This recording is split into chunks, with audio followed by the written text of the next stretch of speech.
Sonic Origins is a compilation of Sonic the Hedgehog 1, 2, CD, and 3 and Knuckles. But Vento, you might be asking, which is your very real, legal birth name. You've already covered all these games on the channel before, what's the point of going over Sonic Origins?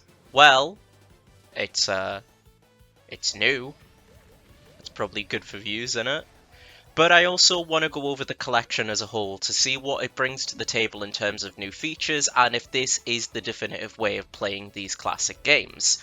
I'll be going over the features a little bit, the new features anyway, and then kind of going through the good and the bad of this new collection. So, without further ado, let's get into it. So one thing I do definitely want to praise is the updated presentation, specifically the animated cutscenes. These are really cute and really pretty. They're done in the same sort of style as the Sonic Mania Adventures web cartoon, and they look really good and work really well in this style of classic Sonic. And they even have cute little extras like Amy doing tarot card readings. That's something that we haven't really seen before. Like we've heard of it in manuals and stuff, but it's never actually been put in a Sonic game before as far as I know. And the little bits of Sonic 2 where it shows the other foxes bullying Tails for having two tails. It's just very cute and very nice little bit of extra details they add between games, which I really like. I want to go over the actual anniversary modes of these games. These are spiced up versions of the normal game. These don't have any lives or game overs, and you can play as Sonic, Tails, and Knuckles, with the exception of Sonic CD, where you can only play as Sonic and Tails for some reason. I do know the real reason, but I'll get into that in the kind of negatives of the video. There's also Classic Mode, which is just no thrills, the original games in their original sort of visual format, but they do keep little extras like the Spin Dash in all the games, which I thought the Spin Dash in Sonic 1 would feel a little bit out of place, but it actually feels very natural in the design of Sonic 1. It doesn't feel out of place at all in my opinion. Labyrinth Zone is still a pain in the arse though. Not even a Spin Dash can save that piece of shit. So just a moment ago I mentioned that there is no lives or game overs in the anniversary mode in Sonic Origins, so you might be wondering what replaces them. And that is the new coins mechanic. Now it was really unclear what exactly these were and what they could do in marketing, but now the game's out, their purpose is pretty simple. So these are mainly used for the what's called the museum mode, and this has music, illustrations, and cutscenes both from the game and from things outside the game. So for example, some animatics from Sonic Mania Adventures and some music from Sonic Generations. The coins are used to unlock premium versions of these things, and these aren't really hard to get at all. Which is good because I was worried that this would go into the DLC practices, which I'll talk about again later on in the negatives of the video. But getting coins is very, very simple to get. You get them whenever you get extra 100 rings for an extra life in the normal game, and 1-up boxes are replaced with coins, and in special stages you can get a few coins when you pass one. So they're pretty easy to get, but the primary way of getting coins is in the mission mode, and these are just fun little challenges that come up from all the different games. So for example, it could be one where you have to kill a certain amount of enemies, get to the goal ring within a certain amount of time, or have a certain amount of rings.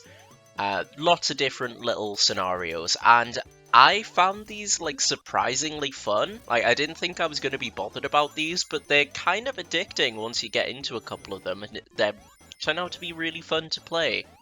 There's also a boss rush mode, which is no thrills, just exactly as it sounds. You fight all the bosses back to back.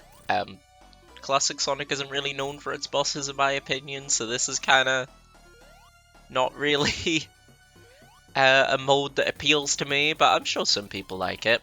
And one feature that I do like that's new is the mirror mode, which is just exactly as it sounds, the game's mirrored, which is a fun little mix-up to things. I think it's cool that it's in there, and it does serve as like a fun little way of playing these games like new, like it is for the first time again, which is fun. I've had some fun messing around with these mirror mode versions of the games, and there's nothing wrong with them. I quite enjoy them.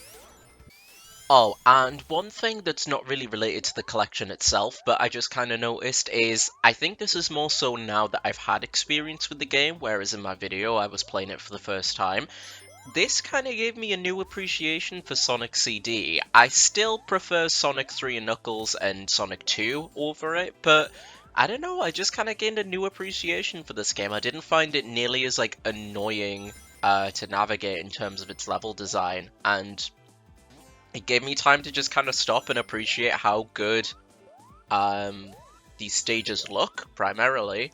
I think the game looks incredible and sounds incredible too.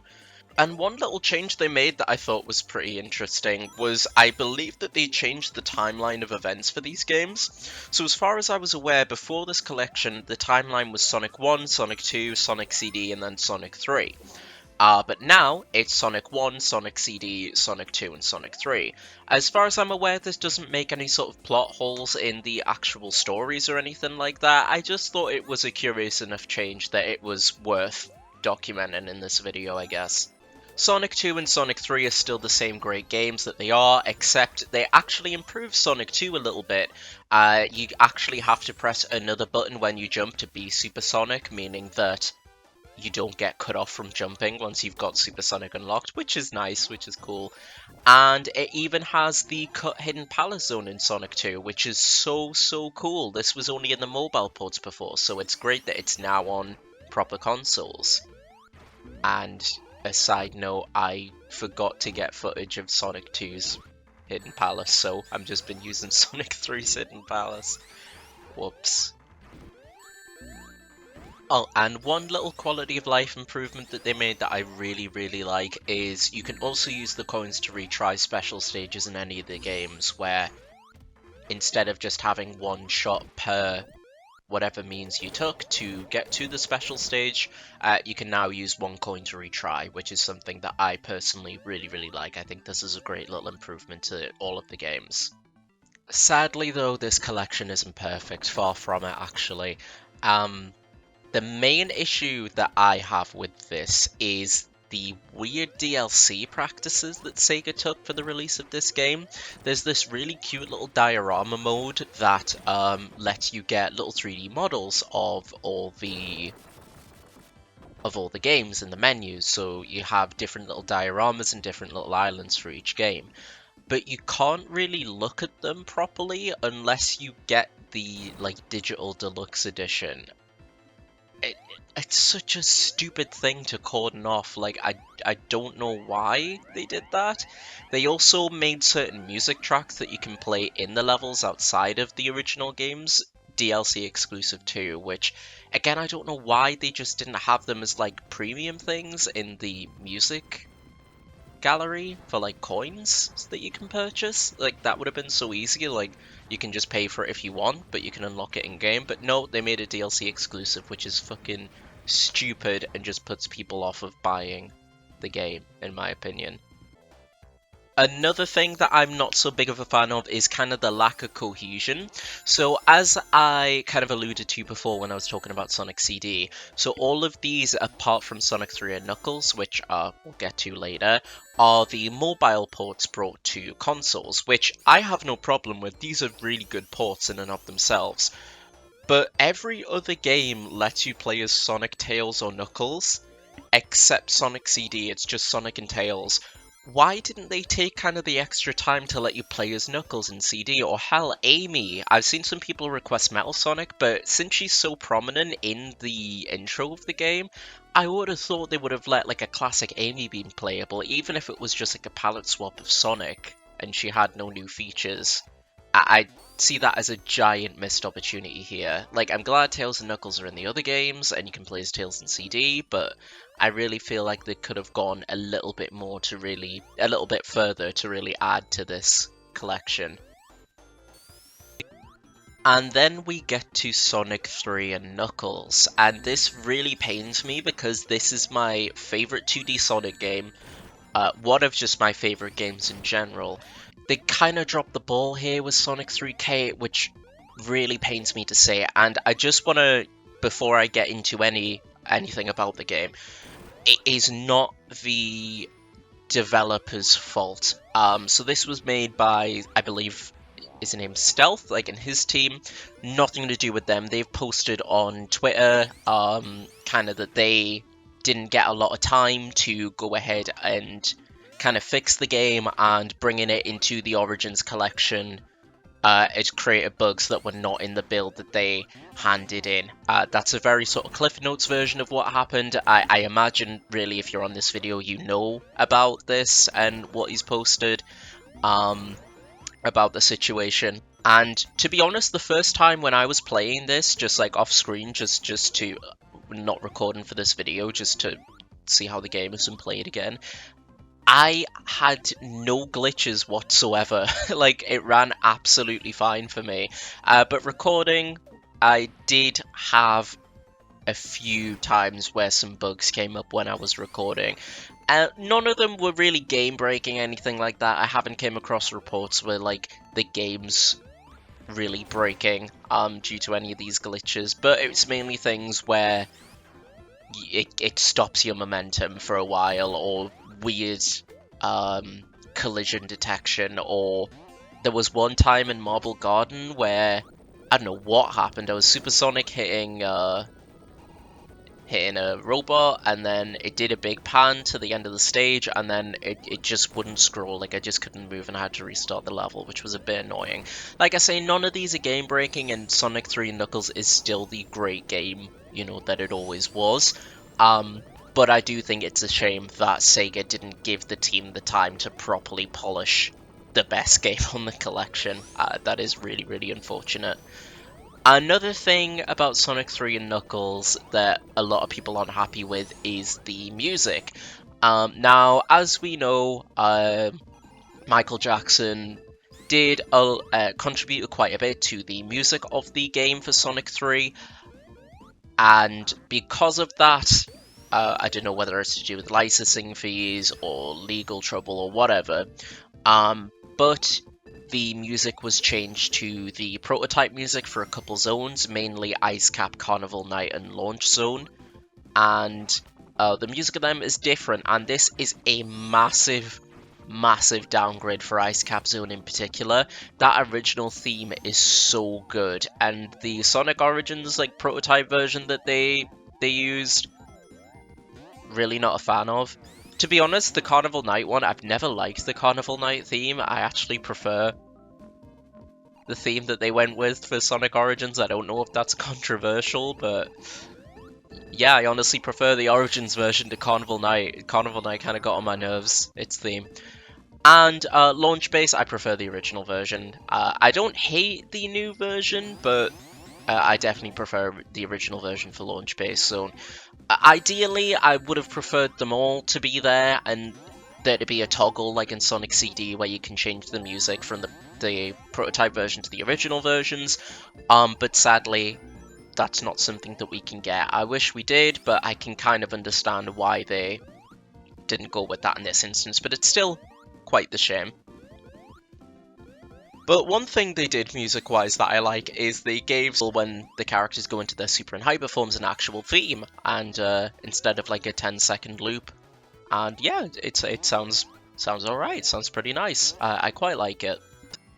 And that's kind of my ramblings on Sonic Origins. I really wish I could say that this is absolutely the definitive collection of these games, that like you should get this even if you played them before.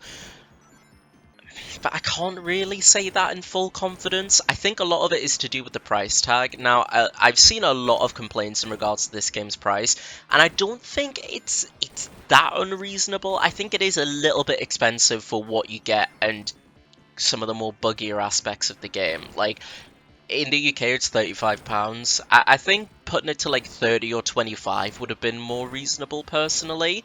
But I don't think it's that bad of a price. I don't think that it's like too egregious. You know, like, you know, if this was a Nintendo collection, it would have been like full price. Like you know, it would have been. But I'd say £35. Bit steep, but 30 to 25 is more reasonable. I'd say if this game goes on sale, definitely couldn't hurt to pick it up if you are interested, but just be aware that there are some buggier aspects of this when you go in. Like I say, none of this is game breaking, and I think if you've never experienced these games before, or if you just want to go back to them, they'll make for a fine time and you will enjoy yourself and have fun. But do expect a couple of hitches along the way, shall we say. And that is my video of Sonic Origins. I kind of did a not so scripted one on this one, if you can't tell. So if you guys enjoy that, then let me know, and I might do where it's just notes rather than a full script for some things in the more often. But I don't know, this was a little bit of an experimental video. I wanted to do something different since I've covered these games already. And yeah, I just want to give a big thank you to I haven't really done something like this in my last few videos, but I'd just like to thank people for the support lately, especially with the Demon Souls Iceberg and the Dark Souls 2 video. Like, that has gotten a crazy amount of views lately. I don't know why, but thank you so much. And yeah, if you're liking what I do, liking and subscribe and like sharing my videos would be real cool. But that's generic YouTube stuff out the way. See you next time. Bye bye.